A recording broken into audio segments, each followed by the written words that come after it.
Ampak če si pa ful picajzlast, pa si predstavljam, da kakšen lastnik takšnega avtomobila je lahko, pa takrat, ko pride nazaj na sredino, spusti en tak majhen fin zvok, da ti da vedeti,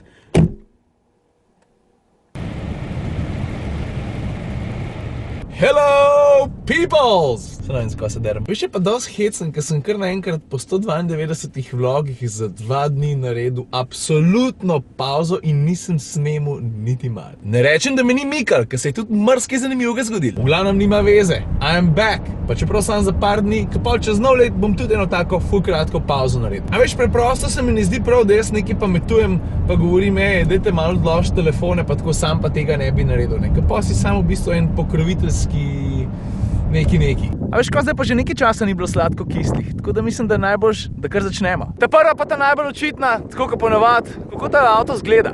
Pa kaj tudi piha? Ja, tle je za vetri.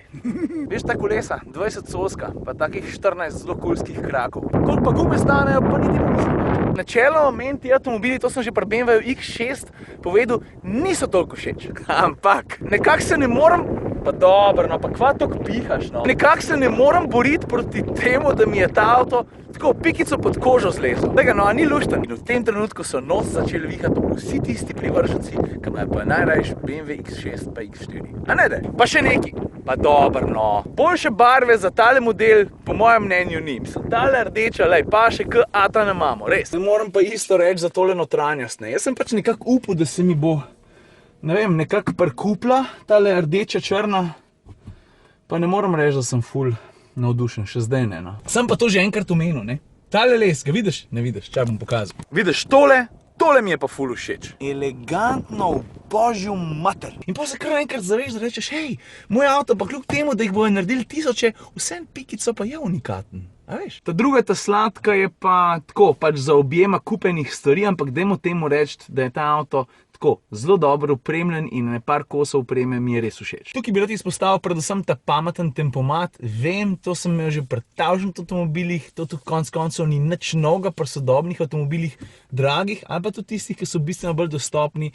Ampak vsakič znova se zalotim, da v Mercedesu zadeva dela res dobro. Je pa nekaj res. Mercedes naj po hitrem postopku vse svoje modele, ne samo vse izvedenke E-ja, vključi to, da bo znal avto tudi samodejno menjati pasove. Tako, ki jih pač zna E. A veš pa to leseno okrasje, ki sem ga pokazal na vratih, ne? Tudi tukaj je na sredinski konzoli in se mi zdi, da ne samo to, da dobro zgleda, tudi, ko greš s prsti čez, je tak fin, dober feeling. Lahko lepo zadnji sonček noter set. Kada je za mano, no vem kva, en velik požar. Za ta tretjo, ta sladko, moram pa spet ven iz avta, ta se pa nahaja v kufru.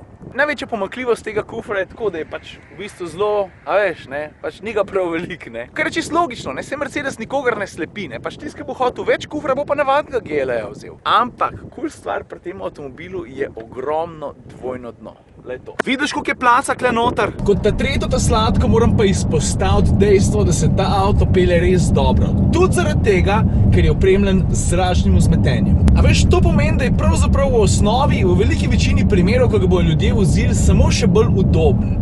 Je pa tukaj tudi ena tipka, s katerim lahko avto dvigneš za dodatnih 15 mm. Mogoče bi imel tist, ki ga bo pol pelil po kakšni malo bolj rough podlagi, malo več zaupanja v to, kar počne, pa malo manj strahu, da bi se avto od spodaj, predvsem po trebuščku, kaj zgodil. Če pa tik zatem, ko si avto dvignil, zbereš kakšnega od športnih programov, to se pravi Sport ali pa Sport Plus, se pa avto hitro samodejno nazaj spusti, kar pomeni, da potem lažje nekako se sooča z ovinki, zavoji in tako naprej. No, se ovinki pa zavoji, to je ena nista, ne? Ta zadnja, ta sladka je pa en detajlček, ki je tako v veliki sliki popolnoma nepomemben, ampak meni je pa ful všeč. A vidiš tele zračnike tukaj? Lahko jih obračaš gor, dol, levo, desno, kolikor češ. Ampak če si pa ful picajzlast, pa si predstavljam, da kakšen lastnik takšnega avtomobila je lahko, pa takrat, ko pride nazaj na sredino, spusti en tak majhen fin zvok, da ti da vedeti.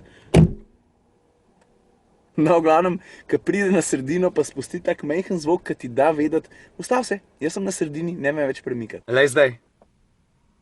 Pa še enkrat. Pa še enkrat. Kar se pa ta kislih tiče, tukaj valjda ne morem mimo cene, ker pač preprosto povedan, tale avto je kar drag. Koliko rečeš, da stane? No ti kar povem, 81.312 evrov. Pač tako je v tem premijskem svetu, ne? A veš, če BMW X4 ali pa kakšnega drugega napakiraš z opremo, pa nabutaš, da vse že kar malo ven gleda, priješ do istih cifer. Tukaj ni veliko razlik. Ta druga kisla se pa nanaša na prostor, ampak to zdaj govorim konkretno o mojem primeru. Ne? Recimo, zdaj smo se s Tamalo pa s Tino malo naokrog vozili in je bilo tako, da če je Tina hotela imeti dovolj prostora tukaj, da ni imela glih rok, hotel sem reči nog v armaturni plošči, potem je Tamali zadnji hitro prostora zmanjkalo. Ob tem se pa tudi zavedam, ne, da je tole ponovadi mišljen kot drugi avto v družini za tiste familije, ki pač imajo malo več pod palcem. Ali pa za kakšen starejši par, katerih otroci so že zdavni odrasli in v bistvu zadnje sedeže rabijo bolj poredko. Ta tretjo kislo sem pa za nalašč pustil v luftu in se je nisem zmislil do zdajle. Je pa res, da sem dobil kar par prošenj, da ne jaz pogledam, kaj se dogaja tukaj le spodaj. A so izpušne cevi res speljane čist nekam drugam, kamor kažejo zaključki. V bistvu je tako, ne? Mercedes kaže, da ima ta avto en izpuh tamle, pa en izpuh tukaj. V resnici pa ni tako. Stale svetleča zaključka sta pravzaprav ena taka dost fina šminka. Kako pa ta pravi izpuh izgleda, bom pa takoj pokazal. 3, 4, zdaj. Čeprav po eni strani, zdaj, ko razmišljam, ne, kaj pa vem, če je to glih tako ful kisla fora, ne. A veš, jaz tako gledam na te reči, če bi bil to ta prav AMG, bi rekel pa dobro, se vi zdaj bavate. Ampak ker pa to pravzaprav ni ta prav AMG, si pa mislim, pa dobro, konec koncev mene to sploh ne moti toliko. Nič, jaz mislim, da je bilo to za danes, pa še ena stvar ne smem pozabiti povedati. Skoraj sem bruhnil. Jutri bom med vsemi prispelimi odgovori, kaj vam Božič pomeni, izžrebal 4 tiste, ki boste dobili nagrade, ki sem jih zadnjič pokazal.